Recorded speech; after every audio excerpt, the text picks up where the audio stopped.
Bonjour à tous, alors je vous propose dans cette vidéo le sujet du bac ES 2017 Métropole parce que c'est un sujet sur les probas qui me paraît très bien pour réviser. Il y a un peu de tout, de la loi uniforme, de la loi normale, de la loi binomiale et un intervalle de fluctuation, donc c'est très complet, très bien pour tout réviser, voilà. Donc on est parti.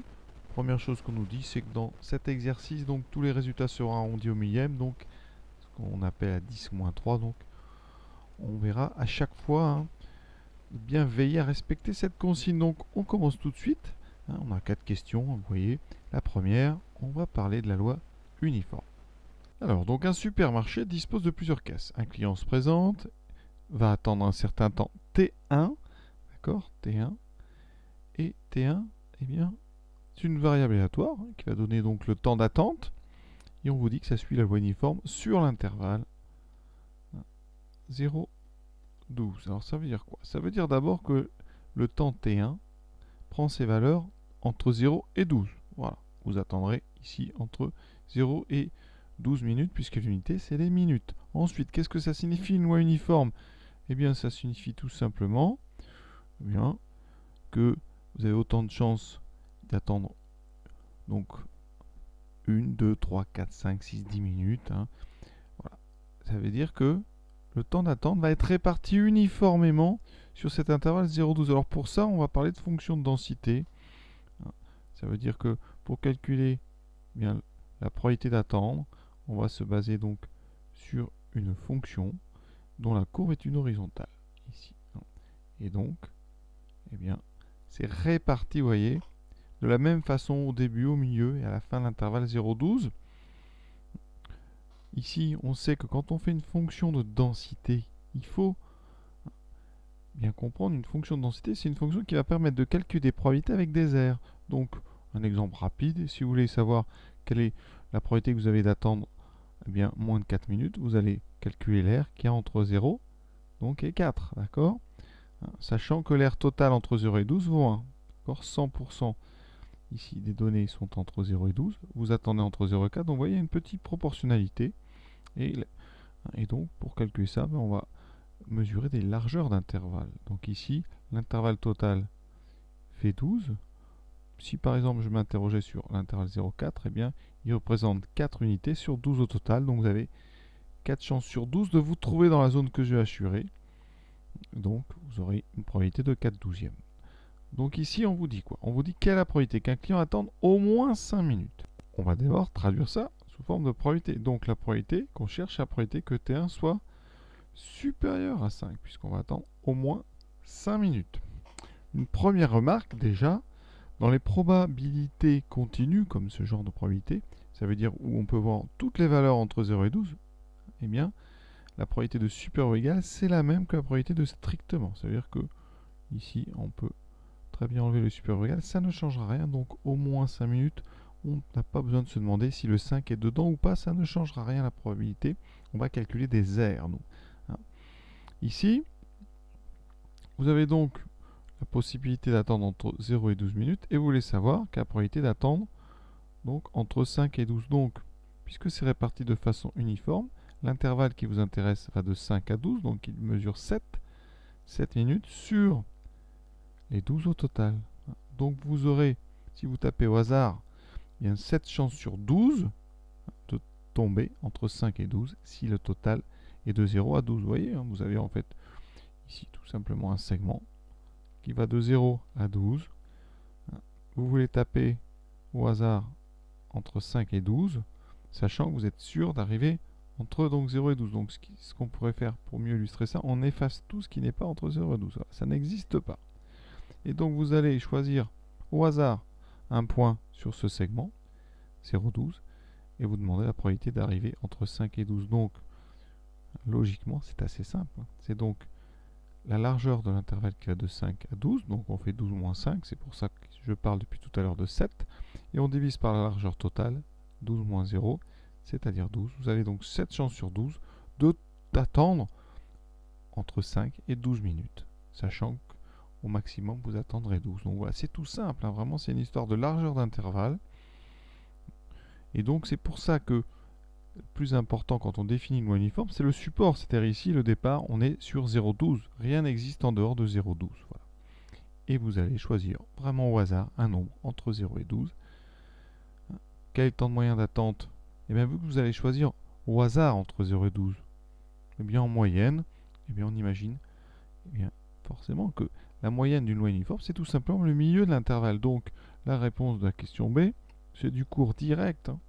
L'espérance, donc un grand E comme ça, de cette loi, c'est donc 12 plus 0 sur 2, la moitié. Donc, ça fait 6. Voilà, tout simplement. Vraiment là, c'est logique en fait. Il n'y a pas vraiment besoin de faire des grandes théories là-dessus. On choisit un nombre au hasard entre 0 et 12. Donc, en moyenne, eh bien, on va choisir 6. Voilà. Ça veut dire que si vous faites la somme de tous les nombres que vous aurez choisis divisé par le nombre total de choix, vous aurez en général quelque chose qui est proche de 6. Deuxième partie, donc on est sur de la loi normale. Donc le gérant décide de mettre à disposition des clients des caisses automatiques. Voilà. Et donc on va étudier le temps d'attente à ces caisses qui s'appellera T2. Et donc on crée une nouvelle variable aléatoire, toujours exprimée en minutes. Et cette nouvelle variable aléatoire, elle va suivre la loi normale de moyenne 5 et d'écart type 1,5. Alors, premièrement, qu'est-ce qui va changer par rapport à une loi uniforme? Alors, ici, d'abord, on ne vous demande pas d'intervalle. Tout à l'heure, sur une loi uniforme, vous saviez que vous étiez entre 0 et 12. Voilà.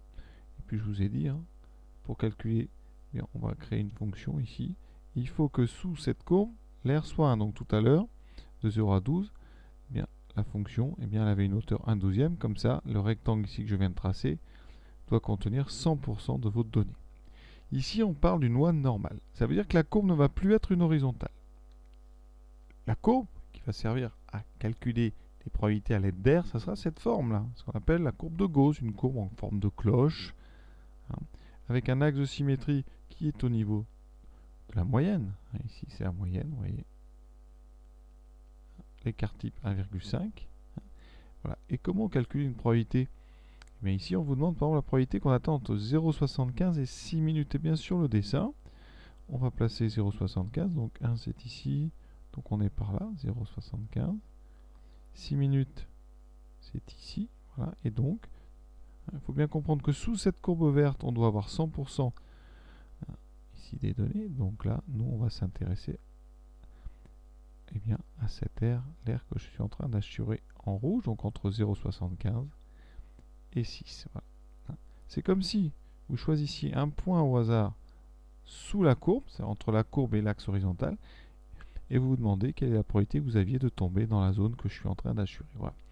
Alors ça, évidemment, on ne peut pas le faire avec une intégrale. Pourquoi? Parce que la fonction qu'il faudra intégrer est trop compliquée. Donc on va prendre la machine et on va demander à la machine quelle est la probabilité que T2 soit entre 0,75 et 6. Les calculatrices pour ça sont très performantes. Il y a un menu loi normale dans lequel vous allez indiquer la moyenne et l'écart type et qui va faire le travail pour vous.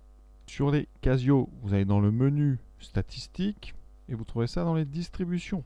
Les distributions donc des différents résultats d'une épreuve aléatoire ici. Donc on a, vous voyez, quelque chose, on a normal, loi normale. Et là on va prendre, ici il faut le savoir par contre, le deuxième. Et on va indiquer lower, donc la borne basse, ici vous voyez, la plus basse valeur c'est 0,75. La plus haute c'est donc 6. Ensuite, ce symbole là c'est sigma. C'est le S grec ici. Et mu, le M grec pour moyenne. Voilà. Et on valide. Et on a déjà terminé. On va arrondir au millième, donc on garde 3 chiffres après virgule, donc ça fait 0,745 ici. D'accord? Donc à peu près 0,745. Donc on a 74,5% de chance de tomber dans la zone rouge. D'accord? Sachant qu'on va choisir un point au hasard entre la courbe verte ici et l'axe horizontal. Voilà. Avec une Texas, on va se rendre dans le menu distribution. Il est ici, sous la touche variable, vous devez le savoir. Et on va dans la deuxième, la fonction de répartition de la loi normale.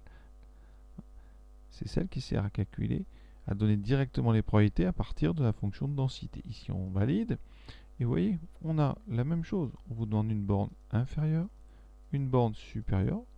On vous demande la moyenne, 5, et l'écart type, 1,5. On valide. Vous voyez, et on trouve 0,745. Donc voilà, ça c'est déjà fait. Et donc on a déjà terminé la partie loi normale. C'est un exercice vraiment un petit peu bilan sur tout. Est-ce que je peux juste rappeler que je n'ai pas dit? Eh bien, c'est qu'ici j'ai mis des inférieurs ou égales. C'est exactement la même chose.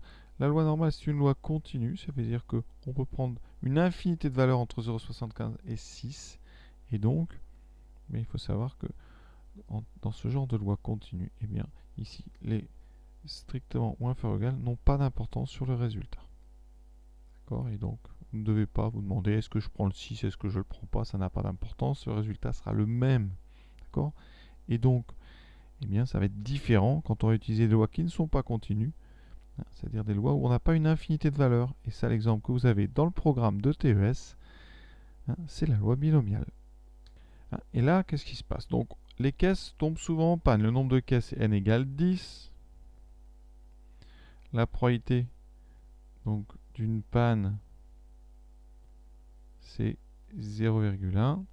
Et une panne constatée sur une caisse n'influence pas les autres caisses. Donc ça va nous aider parce que ici, on va étudier grand X, une nouvelle variable aléatoire qui correspond au nombre de caisses automatiques qui tombent en panne pendant une journée. D'accord? Donc, qu'est-ce qu'on fait? Eh bien, on a 10 caisses. Et donc, on va regarder chacune d'entre elles. Et pour chacune d'entre elles, on aura deux choix. Panne ou pas panne. Donc, on est dans la répétition d'une épreuve à deux issues. D'accord? La probabilité ici du succès, chaque épreuve. Donc ici, on regarde chaque machine. D'accord? Et on a deux choix à chaque fois. Deux choix. Donc, panne, ce qu'on appellera le succès. D'accord? C'est ce qu'on va compter. Et ensuite, pas de panne. Et donc, pas de panne, c'est donc le contraire de panne, on met un petit trait au-dessus. La probabilité d'avoir une panne, c'est 0,1. Donc, probabilité de pas de panne, c'est 0,9. D'accord? Ici, cette épreuve à deux issues et donc est une épreuve qu'on appelle de Bernoulli. C'est pour reprendre les mots que vous avez dans votre cours. Et on va la répéter 10 fois. De façon identique, parce qu'à chaque fois on va regarder si c'est panne ou pas panne, de façon identique. Et surtout de façon indépendante, parce qu'on vous dit que une machine n'influence pas les pannes sur les autres machines. Et donc cette indépendance, ça va nous permettre d'entrer dans ce qu'on appelle un schéma de Bernoulli. Et donc, on a un schéma de Bernoulli avec 10 répétitions. Et une probabilité du succès, parce que nous on va compter les pannes de 0,1. Voilà, et donc, et là on arrive pile dans le cours, grand X suit une loi, ou la loi binomiale. Et une loi binomiale, ça a deux paramètres. Donc le nombre de répétitions, c'est 10, et la probabilité du succès, 0,1. Et donc on va dire que X suit la loi B, B c'est l'initiale de binomial, 10, 0, 1. On a bien précisé les paramètres et le nom de cette loi en rédigeant au maximum. Ensuite, comment faire des... Dans la question B, on vous demande de calculer la probabilité pour qu'aucune caisse automatique ne tombe en panne. Alors, il y a deux façons de le faire. Donc ici, déjà, la première chose, c'est quelle probabilité on demande. Aucune caisse ne tombe en panne, c'est donc 0. Panne constatée, donc grand X égale 0. Le cours vous dit que c'est donc 0 parmi 10 fois donc le succès 0,1 puissance 0 puisqu'il y a 0 panne, et ensuite vous avez donc 10 machines qui ont auxquelles vous aviez 0,9 probabilité de ne pas avoir de panne. Donc ici on a 0,1, 0,9, on calcule. Alors 0 parmi 10 ça fait 1 et donc il vous reste tout simplement 0,9 puissance 10. Ce qu'on peut calculer instantanément avec une calculatrice. Donc ici je sors des menus, voilà, donc 0,9 puissance 10. Voilà. Et on va arrondir au millième, donc à 0,349. Voilà. Et on va donc maintenant le faire avec les menus dédiés à ça dans les calculatrices. Ces menus-là, ils sont, donc c'est comme tout à l'heure, c'est menu stat pour la Casio, mais au lieu d'aller dans normal, vous allez aller dans binomial, et vous allez prendre, eh bien, le premier qui fait les probabilités égales. Donc ici, vous indiquez qu'on a une variable aléatoire, si ce n'est pas déjà fait. Grand X, eh bien là, on veut 0 panne. Le nombre de répétitions numTrial, c'est 10. La probabilité du succès, c'est 0, 1. Et on n'a plus qu'à valider. Voilà, et vous voyez qu'on trouve 0,349. Donc ça va très vite, et vous pouvez faire ça en disant, d'après la machine, j'ai trouvé 0,349 et la question est terminée. Pour les heureux propriétaires d'une Texas, eh bien, vous allez donc dans le menu, toujours c'est dans distribution, et vous descendez un petit peu. Alors il est un petit peu caché, il est en bas. Voilà. Et donc vous avez binomial FDP qui fait les P de X égales, et l'autre qui fait les P de X inférieurs. Donc nous on veut égal 0. Donc on va là-dedans. Nombre d'essais, on a dit c'est 10. Probabilité du succès 0,1. Et la valeur de X, c'est 0. On valide. Et vous voyez qu'on trouve 0,349. Voilà, c'est déjà terminé avec la loi binomiale. Donc rien de trop compliqué pour l'instant. Juste une petite remarque, on pourrait vous demander la probabilité qu'au moins une machine soit en panne. Et donc, ça serait une question C, hein, au moins, probabilité de au moins une. On va écrire ça comme ça, vous voyez bien ce que je demande. Au moins une en panne. Ça voudrait dire quoi? Qu'on veut P de X supérieur ou égal à 1. Et dans ces cas-là, on va passer par le contraire. Le contraire de au moins une, c'est aucune. Et donc, si on veut calculer P de X supérieur ou égal à 1, on va passer par le contraire. 1 moins P de X égale 0. C'est pour ça, vous voyez, qu'on peut parfois faire très vite quand on a soit aucune caisse, soit au moins une. Dès que vous voyez au moins une en panne, il faut passer par le contraire, c'est beaucoup plus simple.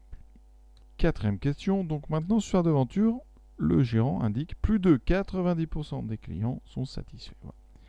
Et une association de consommateurs veut vérifier. Ils interrogent donc 860 clients et on trouve 763 qui sont satisfaits. Alors la première chose qu'on peut se demander, c'est déjà dans l'échantillon, ce qu'on appelle la fréquence de l'échantillon, donc FE, combien on a de satisfaits. Donc on a 763 sur 860 clients qui sont donc satisfaits. Alors là, on prend une calculatrice et on va évaluer ce nombre.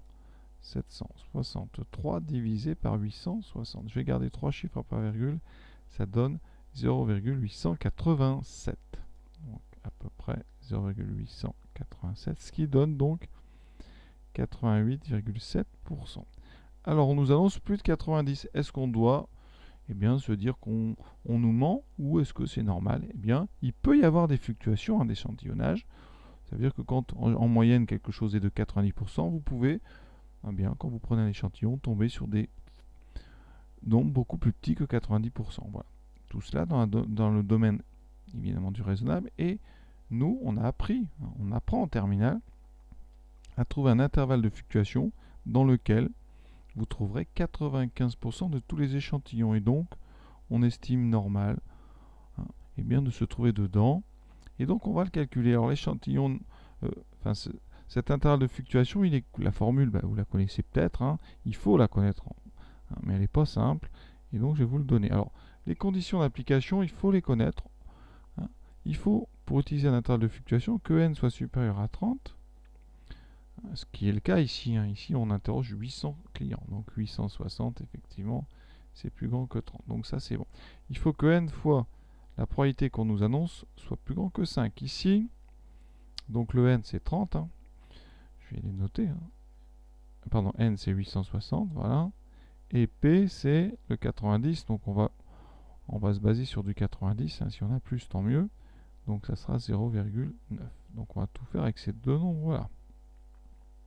Et donc, 0,9 fois 860, c'est pas la peine de calculer, c'est bien plus grand que 5. Et une troisième condition, n fois 1 moins p doit être aussi plus grand que 5.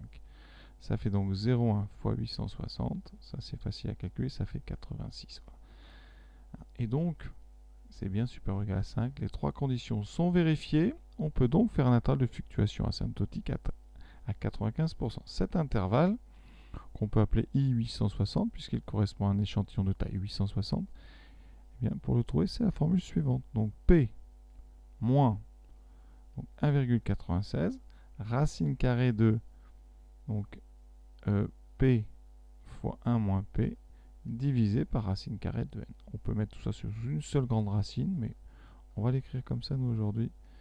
Donc ça fait racine de P fois 1 moins P sur racine de n. Et là, c'est la machine qui va tout faire, à condition de bien l'utiliser. Voilà, j'ai fait les calculs, je vous les affiche ici. Et donc, première chose, les arrondis. On doit arrondir à 3 chiffres à part virgule. Donc ici, vous voyez, on a 0,879,999. Est-ce qu'on arrondit à 0,880? Eh bien non. On a pour habitude, pour garder un maximum de précision, et je vous ai dit, on a 95% des échantillons qui vont se trouver, qui ont une fréquence qui se trouvera dans cet intervalle. Donc si on ne veut pas le perdre un petit peu, on va éviter de le réduire. Donc on va arrondir à gauche par défaut. Donc on va donner une valeur plus petite, et à droite par excès. Comme ça, on va agrandir un petit peu l'intervalle. Et donc on aura au moins 95% qui seront dedans. Donc ici, eh bien, le 0,8799, on va l'arrondir plus petit. Donc ça fait, on va arrondir à 0,879. Et l'autre, on va l'arrondir par excès. Donc on va prendre plus grand. Donc normalement, on doit prendre 0,921. Ça peut paraître bizarre, mais c'est la méthode. Et ça permet comme ça d'avoir un intervalle qui contient au moins 95% des échantillons. Voilà. Et donc, voilà, ça veut dire que quand vous allez prendre un échantillon de taille 860, vous aurez 95% des échantillons qui auront une moyenne entre 87,9% et 92,1%. Et nous ici, qu'est-ce qui nous arrive? On a 88,7%. Et ce 88,7%, il appartient à cet intervalle. Donc rien de problématique, ça confirme en fait. Et donc, ça n'est pas une preuve, en aucun cas c'est une preuve, mais en tout cas, ça ne remet pas en cause l'affirmation du gérant. Vous avez un échantillon dont la fréquence se trouve dans l'intervalle qu'on attendait raisonnablement. Et donc ici, eh bien, on va dire, eh bien, comme la fréquence de l'échantillon appartient à l'intervalle de fluctuation, eh bien, cela ne remet pas en cause l'affirmation.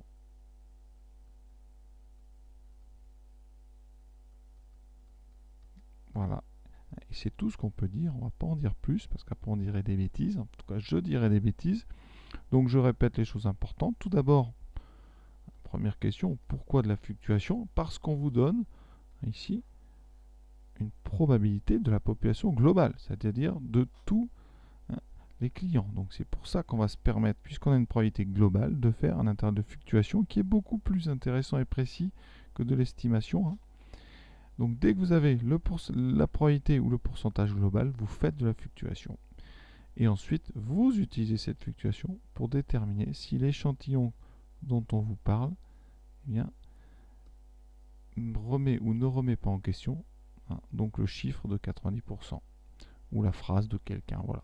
Donc cet exercice est terminé. Alors moi je l'aime bien, il n'est pas très difficile, mais il met en jeu donc les 3 lois qu'on voit dans une année de TES, uniforme, normal, binomial. Donc je rappelle que les 2 premières s'appellent des lois continues, que la 3e c'est une loi discrète, c'est-à-dire que vous avez un nombre fini de valeurs, et que le dernier c'est un intervalle de fluctuation. Voilà. Alors il aurait peut-être manqué une dernière question avec un intervalle donc de confiance qui utilise donc de l'estimation, mais ce n'est pas le cas, donc on verra ça dans d'autres exercices. Je vous souhaite en tout cas une bonne fin de journée à tous et de bonnes révisions. Voilà.